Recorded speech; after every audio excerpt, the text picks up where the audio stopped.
شروع اللہ کا نام لے کر جو بڑا مہربان نہایت رحم والا ہے۔ کاف ہا یا عین صاد، یہ تمہارے پروردگار کی مہربانی کا بیان ہے جو اس نے اپنے بندے زکریا پر کی تھی جب انہوں نے اپنے پروردگار کو دبی آواز سے پکارا اور کہا کہ اے میرے پروردگار، میری ہڈیاں بڑھاپے کے سبب کمزور ہو گئی ہیں اور سر سفید بالوں کی وجہ سے چمکنے لگا ہے، اور اے میرے پروردگار، میں تجھ سے مانگ کر کبھی محروم نہیں رہا، اور میں اپنے بعد اپنے بھائی بندوں سے ڈرتا ہوں، اور میری بیوی بانجھ ہے، پھر بھی مجھے اپنے پاس سے ایک وارث عطا فرما جو میری اور اولاد یعقوب کی میراث کا مالک ہو، اور اے میرے پروردگار اس کو خوش اخلاق بنائیو۔ فرمایا اے زکریا، ہم تم کو ایک لڑکے کی بشارت دیتے ہیں جس کا نام یحییٰ ہوگا، اس سے پہلے ہم نے اس نام کا کوئی شخص پیدا نہیں کیا۔ انہوں نے کہا کہ پروردگار، میرے ہاں کس طرح لڑکا ہوگا جبکہ میری بیوی بانجھ ہے اور میں بڑھاپے کی اس حالت کو پہنچ گیا کہ سوکھ گیا ہوں؟ حکم ہوا کہ اسی طرح ہوگا۔ تمہارے پروردگار نے فرمایا ہے کہ مجھے یہ آسان ہے، اور میں پہلے تم کو بھی تو پیدا کر چکا ہوں اور تم کچھ چیز نہ تھے۔ کہا کہ پروردگار، میرے لیے کوئی نشانی مقرر فرما۔ فرمایا نشانی یہ ہے کہ تم صحیح و سالم ہوتے ہوئے 3 رات دن لوگوں سے بات نہ کر سکو گے۔ پھر وہ عبادت کے حجرے سے نکل کر اپنی قوم کے پاس آئے تو ان سے اشارے سے کہا کہ صبح و شام تسبیح کرتے رہو۔ فرمایا اے یحییٰ، ہماری کتاب کو مضبوطی سے تھامے رہو، اور ہم نے ان کو لڑکپن ہی میں دانائی عطا فرمائی تھی اور اپنے پاس سے شفقت اور پاکیزگی دی تھی، اور وہ پرہیزگار تھے اور وہ اپنے ماں باپ کے ساتھ نیکی کرنے والے تھے اور سرکش اور نافرمان نہیں تھے۔ اور جس دن وہ پیدا ہوئے اور جس دن وفات پائیں گے اور جس دن زندہ کر کے اٹھائے جائیں گے ان پر سلام ہے۔ اور کتاب یعنی قرآن میں مریم کا بھی تذکرہ کرو، جب وہ اپنے لوگوں سے الگ ہو کر مکان کے مشرقی حصے میں چلی گئیں، پھر انہوں نے ان کی طرف سے پردہ کر لیا تو ہم نے ان کی طرف اپنا فرشتہ بھیجا، سو وہ ان کے سامنے ایک خوبصورت مرد کی صورت میں آیا۔ مریم بولی کہ اگر تم پرہیزگار ہو تو میں تم سے بچنے کے لیے رحمان کی پناہ لیتی ہوں۔ فرشتے نے کہا کہ میں تو تمہارے پروردگار کا بھیجا ہوا یعنی فرشتہ ہوں، اور اس لیے آیا ہوں کہ تمہیں پاکیزہ لڑکا بخشوں۔ مریم نے کہا کہ میرے ہاں لڑکا کیوں کر ہوگا جبکہ مجھے کسی مرد نے بطور شوہر چھوا تک نہیں اور میں بدکار بھی نہیں ہوں۔ فرشتے نے کہا کہ یوں ہی ہوگا، تمہارے پروردگار نے فرمایا کہ یہ مجھے آسان ہے اور میں اسے اسی طریق پر پیدا کروں گا تاکہ اس کو ہم لوگوں کے لیے اپنی طرف سے نشانی اور ذریعہ رحمت بنائیں، اور یہ کام مقرر ہو چکا ہے۔ چنانچہ وہ اس بچے کے ساتھ حاملہ ہو گئیں اور اسے لے کر ایک دور جگہ چلی گئیں۔ پھر درد ذہ ان کو کھجور کے تنے کی طرف لے آیا، کہنے لگیں کہ کاش میں اس سے پہلے مر چکتی اور بھولی بسری ہو گئی ہوتی۔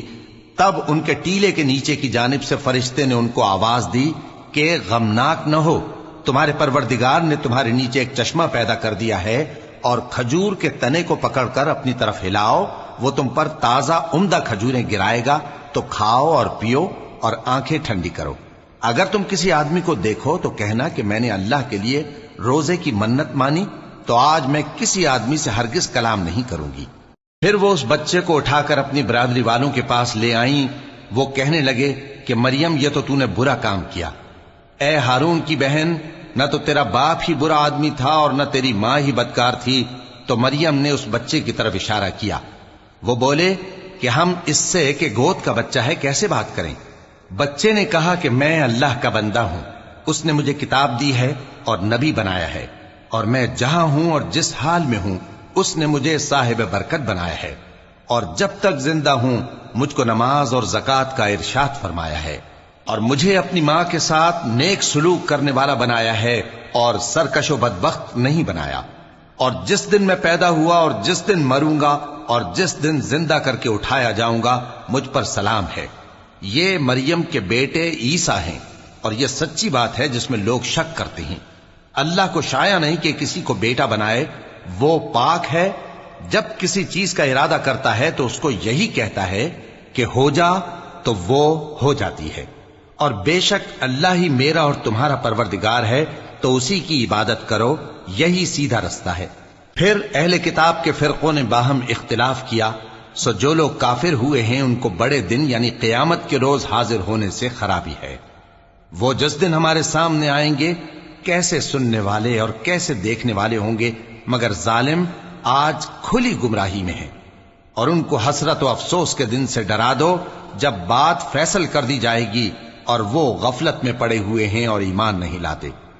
ہم ہی زمین کے اور جو لوگ اس پر بستے ہیں ان کے وارث ہوں گے، اور ہماری ہی طرف ان کو لوٹنا ہوگا۔ اور کتاب میں ابراہیم کا ذکر کرو، بے شک وہ نہایت سچے تھے، پیغمبر تھے۔ جب انہوں نے اپنے باپ سے کہا کہ ابا، آپ ایسی چیزوں کو کیوں پوچھتے ہیں جو نہ سنیں اور نہ دیکھیں اور نہ آپ کے کچھ کام آ سکیں؟ ابا، مجھے ایسا علم ملا ہے جو آپ کو نہیں ملا، تو میرے ساتھ ہو جائیے، میں آپ کو سیدھی راہ پر لے چلوں گا۔ ابا، شیطان کی پوجا نہ کیجیے، بے شک شیطان اللہ کا نافرمان ہے۔ ابا، مجھے ڈر لگتا ہے کہ آپ کو اللہ کا عذاب آ پکڑے تو آپ شیطان کے ساتھی ہو جائیں۔ اس نے کہا کہ ابراہیم، کیا تو میرے معبودوں کے خلاف ہے؟ اگر تو باز نہ آئے گا تو میں تجھے سنسار کر دوں گا اور تو ہمیشہ کے لیے مجھ سے دور ہو جا۔ ابراہیم نے سلام علیکم کہا اور کہا کہ میں آپ کے لیے اپنے پروردگار سے بخشش مانگوں گا، بے شک وہ مجھ پر نہایت مہربان ہے۔ اور میں آپ لوگوں سے اور جن کو آپ اللہ کے سوا پکارا کرتے ہیں ان سے کنارہ کرتا ہوں اور اپنے پروردگار ہی کو پکاروں گا۔ امید ہے کہ میں اپنے پروردگار کو پکار کر محروم نہیں رہوں گا۔ اور جب ابراہیم ان لوگوں سے اور جن کی وہ اللہ کے سوا پرستش کرتے تھے الگ ہو گئے تو ہم نے ان کو اسحاق اور اسحاق کو یعقوب بخشے اور ہر ایک کو پیغمبر بنایا، اور ہم نے ان کو اپنی رحمت سے بہت سی چیزیں عنایت کی اور ان کا ذکر جمیل بلند کیا۔ اور کتاب میں موسیٰ کا بھی ذکر کرو، بے شک وہ ہمارے برگزیدہ تھے اور رسول تھے، نبی تھے، اور ہم نے ان کو طور کی داہنی طرف سے پکارا اور باتیں کرنے کے لیے نزدیک بلایا، اور اپنی مہربانی سے ان کو ان کا بھائی ہارون پیغمبر بنا کر عطا کیا۔ اور کتاب میں اسماعیل کا بھی ذکر کرو، وہ وعدے کے سچے اور رسول تھے، نبی تھے، اور وہ اپنے گھر والوں کو نماز اور زکوٰۃ کا حکم کرتے تھے اور اپنے پروردگار کے ہاں پسندیدہ تھے۔ اور کتاب میں ادریس کا بھی ذکر کرو، وہ بھی نہایت سچے تھے، نبی تھے، اور ہم نے ان کو اونچی جگہ اٹھا لیا تھا۔ یہ وہ لوگ ہیں جن پر اللہ نے اپنے پیغمبروں میں سے فضل کیا، یعنی اولاد آدم میں سے، اور ان لوگوں میں سے جن کو ہم نے نوح کے ساتھ کشتی میں سوار کیا، اور ابراہیم اور یعقوب کی اولاد میں سے، اور ان لوگوں میں سے جن کو ہم نے ہدایت دی اور جنہیں برگزیدہ کیا۔ جب ان کے سامنے ہماری آیتیں پڑھی جاتی تھیں تو سجدے میں گر پڑتے اور روتے رہتے تھے۔ پھر ان کے بعد چند ناخلف ان کے جانشین ہوئے جنہوں نے نماز کو ضائع کر دیا اور خواہشات نفسانی کے پیچھے لگ گئے، سو ان قریب ان کو گمراہی کی سزا ملے گی۔ ہاں، جس نے توبہ کی اور ایمان لایا اور عمل نیک کیے تو ایسے لوگ بہشت میں داخل ہوں گے اور ان کا ذرا نقصان نہ کیا جائے گا، یعنی ہمیشہ کی بہشتوں میں جس کا اللہ نے اپنے بندوں سے وعدہ کیا ہے کہ جو ان کی آنکھوں سے پوشیدہ ہے۔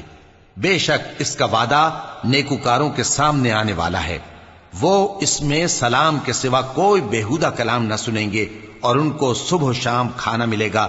یہی وہ جنت ہے جس کا ہم اپنے بندوں میں سے ایسے شخص کو مالک بنائیں گے جو پرہیزگار ہوگا۔ اور فرشتوں نے پیغمبر کو جواب دیا کہ ہم تمہارے پروردگار کے حکم کے سوا اتر نہیں سکتے، جو کچھ ہمارے آگے ہے اور جو پیچھے ہے اور جو اس کے درمیان ہے سب اسی کا ہے، اور تمہارا پروردگار بھولنے والا نہیں، یعنی آسمان اور زمین کا اور جو ان دونوں کے درمیان ہے سب کا پروردگار، تو اسی کی عبادت کرو اور اس کی عبادت پر ثابت قدم رہو۔ بھلا تم کوئی اس کا ہم نام جانتے ہو؟ اور کافر انسان کہتا ہے کہ جب میں مر جاؤں گا تو کیا زندہ کر کے نکالا جاؤں گا؟ کیا ایسا انسان یاد نہیں کرتا کہ ہم نے اس کو پہلے بھی تو پیدا کیا تھا جبکہ وہ کچھ بھی چیز نہ تھا؟ سو تمہارے پروردگار کی قسم، ہم ان کو جمع کریں گے اور شیطانوں کو بھی، پھر ان سب کو جہنم کے گرد حاضر کریں گے اور وہ گھٹنوں پر گرے ہوئے ہوں گے۔ پھر ہر گروہ میں سے ہم ایسے لوگوں کو کھینچ نکالیں گے جو رحمان کے مقابلے میں سخت سرکشی کرتے تھے، پھر ہم ان لوگوں سے خوب واقف ہیں جو اس میں داخل ہونے کے زیادہ لائق ہیں، اور تم میں سے کوئی شخص نہیں مگر اسے اس پر گزرنا ہوگا، یہ تمہارے پروردگار پر لازم ہے، مقرر ہے۔ پھر ہم پرہیزگاروں کو نجات دیں گے اور ظالموں کو اس میں گھٹنوں کے بل پڑا ہوا چھوڑ دیں گے۔ اور جب ان لوگوں کے سامنے ہماری آیتیں پڑھی جاتی ہیں تو جو کافر ہیں وہ مومنوں سے کہتے ہیں کہ دونوں فریق میں سے مکان کس کے اچھے، اور مجلسیں کس کی بہتر ہیں؟ اور ہم نے ان سے پہلے بہت سی امتیں ہلاک کر دیں، وہ لوگ ان سے ٹھاٹ باٹ اور نمود و نمائش میں کہیں اچھے تھے۔ کہہ دو کہ جو شخص گمراہی میں پڑا ہوا ہے، رحمان اس کو آہستہ آہستہ مہلت دیا جاتا ہے، یہاں تک کہ جب اس چیز کو دیکھ لیں گے جس کا ان سے وعدہ کیا جاتا ہے، خواہ عذاب اور خواہ قیامت، تو اس وقت جان لیں گے کہ مکان کس کا برا ہے اور لشکر کس کا کمزور ہے۔ اور جو لوگ ہدایت یاب ہیں، اللہ ان کو زیادہ ہدایت دیتا ہے، اور نیکیاں جو باقی رہنے والی ہیں وہ تمہارے پروردگار کے ہاں صلے کے لحاظ سے خوب اور انجام کے اعتبار سے بہتر ہیں۔ بھلا تم نے اس شخص کو دیکھا جس نے ہماری آیتوں سے کفر کیا اور کہنے لگا کہ اگر میں اثر نو زندہ ہوا بھی تو یہی مال اور اولاد مجھے وہاں ملے گا؟ کیا اس نے غیب کی خبر پالی ہے یا اللہ کے یہاں سے عہد لے لیا ہے؟ ہرگز نہیں، یہ جو کچھ کہتا ہے ہم اس کو لکھتے جاتے اور اس کے لیے آہستہ آہستہ عذاب بڑھاتے جاتے ہیں، اور جو چیزیں یہ بتاتا ہے ان کے ہم وارث ہوں گے، اور یہ اکیلا ہمارے سامنے آئے گا، اور ان لوگوں نے اللہ کے سوا اور معبود بنا لیے ہیں تاکہ وہ ان کے لیے موجب عزت ہوں۔ ہرگز نہیں، وہ معبود ان کی پرستش سے انکار کریں گے اور ان کے دشمنوں مخالف ہوں گے۔ کیا تم نے نہیں دیکھا کہ ہم نے شیطانوں کو کافروں پر چھوڑ رکھا ہے کہ وہ ان کو خوب اکساتے رہتی ہیں؟ تو تم ان پر عذاب کے لیے جلدی نہ کرو کہ ہم تو ان کے لیے دن شمار کر رہے ہیں۔ جس روز ہم پرہیزگاروں کو رحمان کے سامنے بطور مہمان جمع کریں گے اور گناہگاروں کو دوزخ کی طرف پیاسے ہانک لے جائیں گے، تو لوگ کسی کی سفارش کا اختیار نہ رکھیں گے مگر جس نے رحمان سے اقرار لے لیا ہو۔ اور کہتے ہیں کہ رحمان بیٹا رکھتا ہے۔ ایسا کہنے والوں، یہ تو تم بری بات زبان پر لاتے ہو۔ قریب ہے کہ اس جھوٹ سے آسمان پھٹ پڑے اور زمین شق ہو جائے اور پہاڑ پارا پارا ہو کر گر پڑیں کہ انہوں نے رحمان کے لیے بیٹا تجویز کیا، اور رحمان کو شایع نہیں کہ کسی کو بیٹا بنائے۔ ہر شخص جو آسمانوں اور زمین میں ہے رحمان کے روبرو بطور بندہ ہی آئے گا۔ اس نے ان سب کو اپنے علم سے گھیر رکھا اور ایک ایک کو شمار کر رکھا ہے، اور یہ سب قیامت کے دن اس کے سامنے اکیلے اکیلے حاضر ہوں گے۔ اور جو لوگ ایمان لائے اور عمل نیک کیے، رحمان ان کی محبت مخلوقات کے دل میں پیدا کر دے گا۔ اے پیغمبر صلی اللہ علیہ وآلہ وسلم، ہم نے یہ قرآن تمہاری زبان میں آسان بنا کر نازل کیا ہے تاکہ تم اس سے پرہیزگاروں کو خوشخبری پہنچا دو اور جھگڑالوؤں کو ڈر سنا دو۔ اور ہم نے ان سے پہلے بہت سے گروہوں کو ہلاک کر دیا ہے۔ بھلا تم ان میں سے کسی کو دیکھتے ہو یا کہیں ان کی بھنک سنتے ہو؟